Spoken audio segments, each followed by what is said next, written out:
있습니다.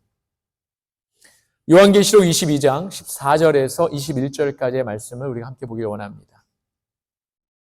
제가 한 절 읽고 여러분께서 한 절 읽으시고 교독하시겠습니다. 자기 두루마기를 빠는 자들은 복이 있으니 이는 그들이 생명나무에 나아가며 문들을 통하여 성에 들어갈 권세를 받으려 함이로다.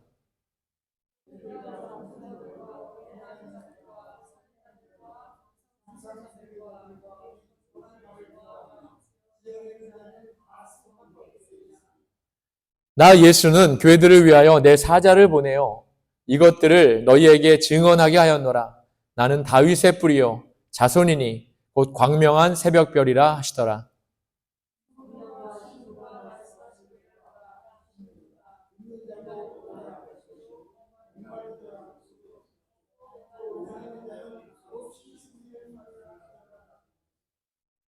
내가 이 두루마리의 예언의 말씀을 듣는 모든 사람에게 증언하노니 만일 누구든지 이것들 외에 더하면 하나님이 이 두루마리에 기록된 재앙들을 그에게 더하실 것이요.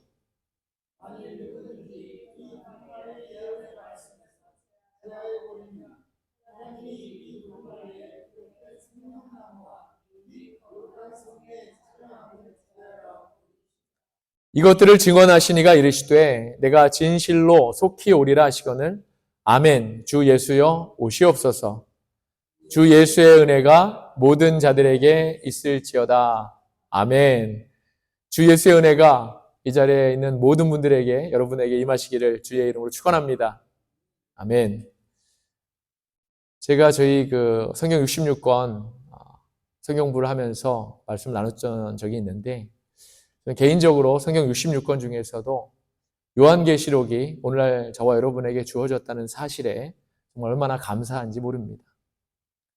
계시록에는 우리 믿는 자들의 소망이 담겨 있기 때문에 그렇고 또 승리가 이야기되고 있고 또한 천국의 모습이 소개되고 있기 때문에 그렇습니다. 그래서 저는 이 성경을 너무나 사랑합니다. 그래서 가능하면 좀 틈만 나면 자주 읽는 편이고 또 자주 묵상하고 있습니다. 사랑하는 여러분, 그런데 우리가 요한계시록을 읽을 때 항상 잊지 말고 꼭 기억해야 하는 아주 중요한 한 가지 사실이 있습니다. 이 책에는 우리가 잘 알지 못하는 상징적인 언어나 내용들이 적지 않게 쓰여 있어서 성경이 많은 부분 오해되어 소개되고 또 악용되고 있는 그런 현실이 있기 때문에 그렇습니다.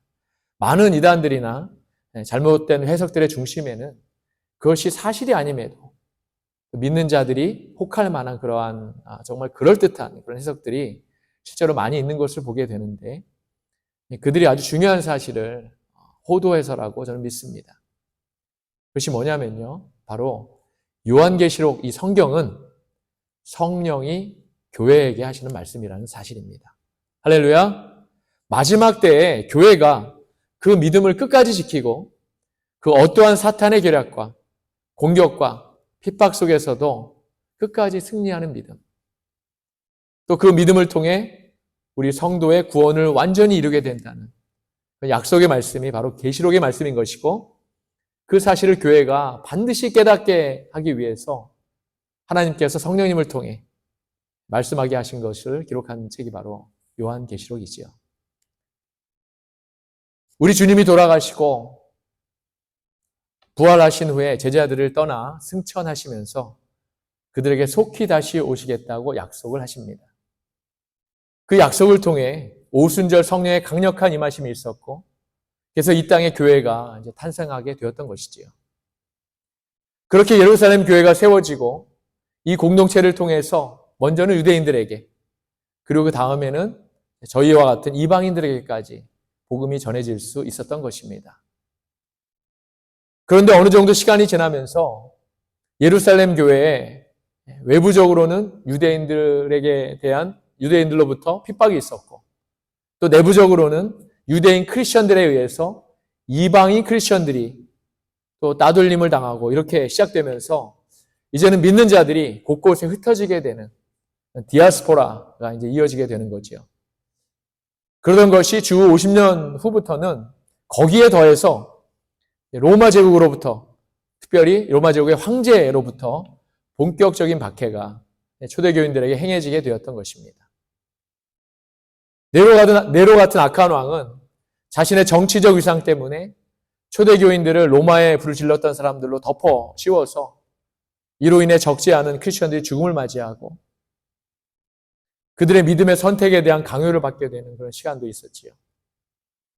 네로가 죽고 난 후에는 잠깐 평화가 오긴 했지만 도미티안이라는 더 강력한 황제가 나타나면서 교회와 성도들은 더 심하고 더 힘든 그런 박해에 시달려야 했다는 것입니다. 이때부터 어떤 사람들은 쿰란이라는 동굴에 숨어 살면서 이제 공동체 마을을 이루어서 그들의 믿음을 끝까지 지키기도 했고 또 다른 사람들이 사망의 굴로 피신하고 이렇게 하면서 그들의 신앙은 이때부터 한 가지로 나타나게 됩니다. 우리 주님 어서 오시옵소서. 바로 이 신앙이죠. 우리 주님이 분명히 곧 오신다고는 했는데 그럼 언제 오실 것인가? 바로 마라나타 이 신앙으로 그들은 그 힘든 박해와 핍박을 견딜 수 있었던 것입니다. 그들은 정말 금방이라도 주님이 다시 오실 그런 세상을 꿈꾸고 있었다는 거죠. 그런데 어떻습니까, 여러분? 그들이 이제나 저제나 기다리는 주님은 다시 오시지 않고 이제 그들이 신앙의 선택 아래 놓이게 되어서 바로 그들이 믿는 그 신앙 때문에 죽음을 당하는 사람이 점차 늘어나게 되었던 겁니다. 이러한 이유로 그 중에는 기대에다 지치고 두려운 마음에 배교까지 하고 그런 크리스천들도 적지 않게 생겨나게 되었다는 것입니다. 그래서 이때 그러한 핍박받는 크리스천들에게 하나님께서 성령님을 통해 말씀하신 내용이 바로 계시록과 히브리서 같은 그런 성경인 것입니다. 우리가 계시록을 이러한 배경을 전제로 성령이 바로 지금의 나와 저와 여러분과 교회 공동체에 주시는 말씀으로 우리가 해석해야 우리가 이단으로 빠지지 않고 이렇게 건강한 신앙생활을 할 수 있다고 믿습니다. 저는 저와 여러분이 이 시간 자신을 한번 돌아보기를 원하고 오늘 주신 말씀을 통해 우리의 믿음을 다시 바로 세울 수 있기를 주님의 이름으로 소원합니다. 아멘. 오늘 본문과 관련해서 계시록 12장에 보면 교회와 관련된 구절이 나와 있습니다. 제가 읽겠습니다. 하늘에 큰 이적이 보이니 해를 옷 입은 한 여자가 있는데 그 발 아래에는 달이 있고 그 머리에는 12별의 관을 썼더라. 이 여자가 아이를 베어 해산하게 되매 아파서 애를 쓰며 부르짖더라. 하늘에 또 다른 이적이 보이니 보라 한 큰 붉은 용이 있어 머리가 7이요 뿔이 10이라. 그 여러 머리에 7 왕관이 있는데 그 꼬리가 하늘의 별 3분의 1을 끌어다가 땅에 던지더라. 용이 해산하려는 여자 앞에서 그가 해산하면 그 아이를 삼키고자 하더니 여자가 아들을 낳으니 이는 장차 철장으로 만국을 다스릴 남자라. 그 아이를 하나님 앞과 그 보좌 앞으로 올려가더라.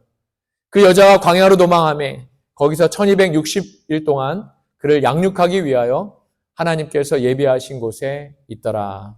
아멘. 이 성경 구절에서 보면 여자가 나오는데 여자는 이 세상의 교회를 상징하고 있습니다. 그리고 용은 사탄의 권세를 말하는데 그 권세가 얼마나 대단한지 크고 붉은 용의 모습인데 그 머리가 7에 뿔이 10이며 그 머리에 왕관을 쓰고 있다고 표현되어질 정도이지요. 더군다나 그 꼬리로 하늘에 있는 별 3분의 1을 끌어다가 땅에 던질 정도로 그 힘이 정말 엄청나게 강력하다는 것입니다. 하나님께서 이러한 대단한 권세를 가진 사탄의 세력이 마지막 때에 교회를 괴롭히고 핍박하는 상황에 대해서 우리에게 미리 이제 보여주고 계시는 것입니다. 그렇기 때문에 교회에 속한 성도는 마지막 때 그 믿음을 끝까지 지키는 것이 얼마나 어렵고 힘겨운 일이라는 것을 말씀을 통해 우리에게 예표하고 계시는 것이지요. 아까도 말씀드렸지만 이 요한계시록이 쓰여질 당시에 교회는 네로 황제의 박해를 지나고 실제로 그보다 더 강하고 포악한 그런 도미티안 황제의 핍박으로 인해서 그 믿음에 대한 강력한 도전이 있었습니다. 도미티안은 로마의 통치권 안에 있는 모든 사람들에게 아예 자신이 신이고 자신이 주님이라는 그런 고백을 강요했습니다. 믿는 자들은 정말 끝까지 그들의 믿음을 지키고 예수를 주님으로 고백할 것인가? 아니면 도미티안을 주님으로 고백함으로 목숨을 부지할 것인가의 기로에 놓여 있었다는 것이지요. 사탄이 도미티안을 앞세워 세상의 권세 잡은 자의 위력을 통해 믿는 자를 한 사람이라도 더 실족하려 했던 것입니다. 사랑하는 여러분, 그런데 아무리 대단한 사탄의 권세가 교회를 핍박할지라도 하나님께서는 12장 6절의 말씀을 통해서 성도를 위해 따로 예비하신 곳이 있다는 그런 약속의 말씀을 우리에게 주고 계시는 것입니다. 그리고 하나님이 예비하신 그곳은 성도를 양육할 장소라고 했는데 재미있는 것은 그것이 바로 광야라는 사실입니다. 예비하신 곳, 광야, 이렇게 서로 잘 어울리지 않는 단어들이 오히려 하나님의 약속의 장소이고 말씀이라는 것이지요. 또한 양육의 장소라는 것입니다. 저는 이 말의 의미를 우리 눈에는 보이는 것이 아무것도 없고 황량한 광야 같은 곳, 바로 그것이 사실은 하나님께서 우리를 양육하고 또 가장 안전한 장소라는 사실을 우리에게 말해주고 있는 것이라고 믿습니다. 왜 그럴까요, 여러분? 왜 광야가 우리에게 가장 좋은 양육의 장소이고 가장 안전한 장소일까요? 바로 그 이유는 그곳에 임마누엘의 하나님이 계시기 때문인 줄 믿습니다. 할렐루야! 그분의 전적인 인도하심이 있기 때문이라고 믿습니다. 그리고 우리가 보기에는 찬란하고 화려하고 빛나는 곳이 오히려 우리가 사탄에게 잡혀 먹힐 만한 곳이라는 것이지요. 그래서 하나님은 당신의 백성을 보호하시기 위해서 광야로 인도하셔서 양육하신다는 것입니다. 따로 구별하신다는 말씀이지요. 이 양육은 마지막 단계에서 정말 끝까지 믿음을 지키기 위한, 믿음을 세우기 위한 그런 양육인 것이고 사탄의 세력에 맞서서 말씀으로 승리하기 위한 그런 양육인 것입니다. 저는 오늘 말씀을 통해 하나님이 우리 크리스천들이 바라보아야 할 세계관에 대해서 알려주고 계신다고 믿습니다. 우리 크리스천들은 이 세상을 어떤 시각으로 보아야 할까요? 앞으로 이 세상이 어떻게 될까요? 결론부터 말씀드리면 우리가 믿음의 눈으로 세상을 바라볼 때 낙관적이지도 않으면서 비관적이지도 말아야 한다는 사실입니다. 우리가 이 세상을 낙관적으로 보지 말아야 하는 이유는 이 세상에 여전히 죄가 만연해 있기 때문에 그렇고 여전히 하나님의 구원을 대적하는 세력이 있기 때문에 그렇습니다. 교회도 마찬가지죠, 여러분. 교회 안에서 예수를 주로 고백하고 구원받는 그런 백성들이 넘쳐난다고 해도 교회의 역할이 거기에서 끝나는 것이 아닙니다. 그게 다가 아니라는 거죠. 그 이유는 이제 받은 백성들이라고 할지라도 실제로는 그들 안에 있는 죄성이, 내 안에 있는 이 죄성이 그렇게 간단하게 해결되지 않기 때문인 것입니다. 분명히 구원은 받았는데 여전히 죄를 짓고 있는 나를 발견하게 되지 않습니까? 그래서 우리는 죄와 피 흘려 싸워 이길 만한 그런 믿음을 가질 때까지 우리가 낙관할 수 없는 것입니다. 할렐루야. 그렇다고 해서 크리스천들은 염세주의자나 비관론자도 아닙니다. 그리고 그러한 시각으로 이 세상을 바라보아서는 안 되는 것이지요. 지난 3년이 넘게 코로나로 인해 고통받았고 팬데믹이 끝나니까 계속되는 전쟁, 고물가 이런 것들로 고통받고 있는 그런 지금의 상황 안에서 실제로 많은 크리스천들이 소망이나 하나님이 주시는 구원의 약속보다는 세상 사람들과 똑같이 두려움과 공포에서 자유롭지 못하고 있다는 것입니다. 더군다나 고국을 떠나 있는 우리 이민자들 같은 경우에는 더더욱 불확실한 그런 미래에서 두려운 마음이 있다는 것이지요. 그래서 우리들 중에서도 앞으로의 세상에 대해서 비관적인 생각을 가질 수 있다는 것입니다. 사랑하는 여러분, 우리 믿는 자들이 이러한 상황을 바라보는 시각은요, 오직 하나님에게 그 초점을 맞추어 바라보아야 하는 것입니다. 할렐루야. 세상에 소망이 없고 너무나도 어려워 보일 때 오히려 이때가 바로 하나님의 구원의 때이고 바로 하나님의 은혜의 순간이라는 사실을 우리가 깨닫는 것이지요. 또한 바로 이때가 코로나나 전쟁이 아닌, 사탄이 아닌 오직 우리 하나님을 두려워하는 그런 때라는 것입니다. 지난 3년간 이 세상을 완전히 바꾸어 놓았던 코로나, 이 코로나가 크라운이라는 뜻이기도 하지요. 생긴 것이 왕관같이 생겼다고 해서 이름이 코로나가 아닙니까? 그 위상이 얼마나 대단한지, 엔데믹이 선포된 지 1년이 지난 지금 시점에도 그 여파가 계속되지 않습니까? 더군다나 올해는 감기와 함께 유행한다고 하니까 몸 건강과 또 몸 관리에 유의하셔야 하겠습니다. 사랑하는 여러분, 저는 말씀에 의지해서 분명히 선포합니다. 이 마지막 때는 더 이상 사탄의 시간이 아니라 바로 교회의 시간인 줄 믿습니다. 할렐루야! 바로 지금 이 교회가 이 세상의 모든 죄인들을 하나님 나라에 초청하는 그런 시간인 것입니다. 그리고 교회는 다시 오실 주님을 기다리는 마음으로 각 교회들에게 맡겨진 일들을 잘 감당하면 되는 것이지요. 그 일이 뭘까요, 여러분? 보냄을 받은 자로서 역할입니다. 사랑하는 여러분, 그러면 우리가 다시 오실 우리 주님을 구체적으로 어떻게 기다려야 할까요? 주님은 오늘 본문의 14절에서 교회들에게 이렇게 말씀하십니다. 자기 두루마기를 빠는 자들은 복이 있으니 이는 그들이 생명나무에 나아가며 문들을 통하여 성에 들어갈 권세를 받으려 함이로다. 아멘. 성경은 우리 주님을 신랑으로 그리고 교회를 신부로 자주 표현하는데 만약 남편이 집을 떠나서 객지에 살고 있다면 그 남편이 식구들에게 가장 원하는 것이 뭘까요, 여러분? 불확실한 상황 안에서도 자기 자신의 일에 최선을 다하면서 각자 자기 자리를 잘 지키고 있는 것 아닐까요? 부인은 가정을 잘 지키고 아이들은 맡겨진 공부를 열심히 하는 일일 것입니다. 마찬가지지요. 주님은 교회나 우리 각자가, 저와 여러분 각자가 주님의 눈에 보이지 않는다고 해서 자기 욕심에 빠지거나 세상적인 향락에 빠지는 것을 결코 원하지 않으십니다. 성경에서는 겉옷을 보통 우리의 행실로 비유합니다. 말씀해 보니까 우리 주님이 우리의 겉옷인 두루마기를 빨라고 하고 계시지요. 이 말씀의 의미가 무엇일까요, 여러분? 이 말씀은 바로 진정한 회개를 의미하는 것입니다. 할렐루야. 진정한 회개를 통해 죄로 얼룩진 우리의 지저분한 두루마기가, 너덜너덜해진 두루마기가 정말 하얗고 흰 두루마기로 완전히 바뀌어야 한다는 그런 말씀인 것이지요. 15절의 말씀도 그와 같은 맥락으로 세상의 우상숭배와 행음의 것들을 완전히 끊어버리라는 그런 의미의 말씀인 것입니다. 그리고 이제 깨끗해진 교회가 정말 무엇을 할 것인지 그 다음 구절에 그 역할에 대해서 명확하게 말씀하고 계시죠. 17절을 봅니다. 성령과 신부가 말씀하시기를 오라 하시는도다. 듣는 자도 오라 할 것이요 목마른 자도 올 것이요 또 오늘 원하는 자는 값없이 생명수를 받으라 하시더라. 할렐루야. 바로 이것이 교회의 존재 이유이고 목적인 줄 믿습니다.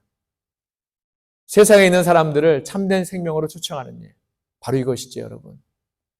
누구든지 말씀을 듣고자 하는 사람이라면 이 초청에 응하게 되는 것입니다. 목마른 자는 말씀을 듣고 자기의 죄 문제를 두고 고민하는 사람들입니다. 원하는 사람은 모두 다 성령이 신부를 통해 부른 사람들이죠. 사랑하는 여러분, 은혜 받기를 원하고 사모하는 사람은 구원받지 못할 사람이 없다고 저는 믿습니다. 나는 은혜 받기를 원하는데 혹시 내가 예정된 자가 아니라 은혜 받지 못할까요? 그런 경우는 없다고 저는 믿습니다. 왜냐하면 택함을 받은 자가 아니면 그런 목마름이나 원하는 마음과 사모하는 마음이 절대로 생기지 않을 것이기 때문이지요. 제가 개인적으로 안타까운 것은 오늘날 교회가 정말 너무나도 많은 것들을 잃어버렸지만 특별히 이런 놀라운 영광을 잃어버렸다는 것을 저는 너무나 안타깝게 생각하고 있습니다. 저는 저와 우리 산나먼밸리 교회가 이러한 영광을 누릴 수 있길 소원합니다. 누구든지 우리 교회에 와서 구원의 백성이 되어서 한 사람도 빠짐없이 신부로서 신랑을 맞이하는 그 천국잔치에 참여하는 천국의 백성이 되기를 원합니다. 꼭 그렇게 될 것입니다, 여러분. 할렐루야. 그런데 오늘 말씀에서도 사탄은 끝까지, 마지막까지 정말 믿음의 백성을 놓지 않으려는 또 그렇게 일한다는 사실을 보게 됩니다. 18절에 19절을 봅니다. 내가 이 두루마리의 예언의 말씀을 듣는 모든 사람에게 증언하노니 만일 누구든지 이것들 외에 더하면 하나님이 이 두루마리에 기록된 재앙들을 그에게 더하실 것이요. 만일 누구든지 이 두루마리의 예언의 말씀에서 제하여 버리면 하나님이 이 두루마리에 기록된 생명나무와 및 거룩한 성의 참여함을 제하여 버리시리라. 아멘. 이러한 시도를 할 수 있는 것은 사탄입니다. 사탄은 진리가 드러나는 것을 가장 두려워하지요. 또한 사탄은 진리에서 항상 뭔가 부족합니다. 진리에 하나가 부족하든지 아니면 하나를 더하든지 사탄은 항상 모조품 같은 그런 가짜인 것이지요. 또한 사탄이 가장 기뻐하는 것은 성경의 우물의 뚜껑을 덮는 것입니다. 진리도 조금 바꾸어서 가짜 복음을 만드는 것이지요. 그러기 위해서 사탄은 우리들로 하여금 성경 이외에 다른 것도 믿으라고 하고 또 때로는 성경의 어떤 부분은 진리가 아닌 것을 믿게 하기도 한다는 것이지요. 그래서 우리가 하나님을 두려워하지 않고 교만한 마음으로 성경을 읽게 되면 바로 사탄의 함정에 빠지게 되어 있는 것입니다. 사랑하는 여러분, 오늘 본문은 성경 66권 중에서도 또 마지막 책인 요한계시록에서도 가장 마지막 구절의 말씀입니다. 성경의 마지막 구절은 특별히 하나님이 성령님을 통해 저와 여러분의 우리에게 주시는 그분이 꼭 하셨으면 하는 반드시 하셨으면 하는 그런 부탁 말씀이기 때문에 더욱 우리에게 중요한 말씀인 것입니다. 이것들을 증언하신 이가 이르시되 내가 진실로 속히 오리라 하시거늘 아멘. 주 예수여 오시옵소서. 주 예수의 은혜가 모든 자들에게 있을지어다. 아멘. 우리의 신앙이 결국 우리 주님의 다시 오심을 사모하며 기다리는 마라나타의 신앙으로 살아야 한다는 것입니다. 말씀을 정리합니다. 사랑하는 여러분, 지금 여러분을 두려워하게 하는 일이 무엇입니까? 혹시 불편하게 하는 일이나 걱정, 염려되는 일이 있으신가요? 저는 그러한 분들에게 말씀드리고 싶습니다. 바로 지금이 우리 주님과 함께 하실 은혜의 시간이고 구원의 때라는 사실입니다. 할렐루야. 바로 성도는 그 자체가 은혜의 사람들이라는 사실인 것이지요. 믿는 자, 성도는 반드시 승리한다는 것이 성경의 약속이고 이것이 바로 은혜인 것입니다. 중요한 것은 우리가 그 사실을 믿는가, 그렇지 않은가에 있는 것이지요. 여러분은 예수 믿는 것을 여러분의 노력이나 의지 때문이라고 생각하시나요?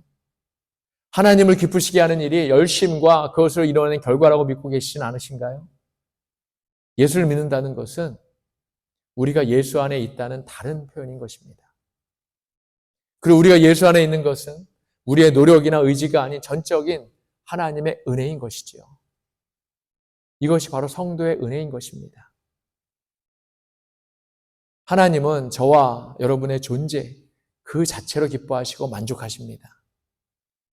우리의 열심과 노력이 그분을 기쁘시게 하는 것이 아니라 여러분이 그분의 자녀이기 때문에 그 자체로 기뻐하시는 것이지요. 그래서 예수 믿는다는 것은 doing, 우리가 어떤 행위를 하는 doing이 아니라 being, 우리 자체, 존재하는 그 자체인 것입니다. 그래서 우리는 언제나 승리할 수밖에 없는 것입니다. 우리의 존재 자체가 이미 승리하신 예수 안에 있기 때문에 그런 것입니다. 그러므로 우리가 할 일은 하나님 오직 그분에게만 초점을 맞추는 일인 것이고 오직 그분만을 두려워하는 일인 것입니다. 할렐루야. 힘들고 어려운 순간에 계십니까? 코로나 때문에 교회에 또 새로운 교인이 오지 않고 재정이 혹시 어려워지지는 않을까 위축되고 또 걱정되고 낙심이 되시나요? 여러분 자신이 어떠한 존재이고 어떠한 은혜로 살아가는 사람들인지 꼭 명심할 수 있기를 바랍니다. 여러분이 걱정한다고 낙심한다고 교회가 성장하고 재정이 늘어나는 것이 아닙니다. 여러분은 오직 그 자리에서 맡겨진 일을 하면 되는 것입니다. 그 일은 바로 복음 전하는 일인 것이고 우리가 보냄을 받은 자로서의 그 역할, 복음을 전하는 일, 이것이 너무나도 중요한 것입니다. 이게 우리의 사명인 것이지요. 또 교회를 위해 헌신하고 충성하는 그런 일인 것입니다. 그 다음은 모든 것이 우리 주님의 일인 줄 믿습니다.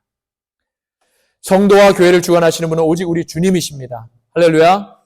여러분 모두는 항상 우리 주님의 은혜 안에 있다는 사실을 잊지 마시고 이미 승리한 존재라는 사실을 깨닫기 바라고 그 승리의 기쁨을 가정에서 일터에서 이웃들에게 나눌 수 있길 바랍니다. 어떻게 나눌까요? 마음껏 축복하십시오. 만나는 사람마다 축복하시고 가는 곳마다 축복하십시오. 우리 주님의 이름으로 축복하는 겁니다. 그러면 그 축복이 돌고 돌아서 저 여러분에게 다시 돌아올 줄 믿습니다. 그러한 저와 여러분의 신앙이 다 될 수 있기를 주님의 이름으로 소원합니다. 우리 주 예수 그리스도의 은혜가 저와 여러분 주님을 따르기로 결단하는 모든 사람들에게 함께 하시기를 주님의 이름으로 간절히 축원합니다. 아멘. 기도하시죠.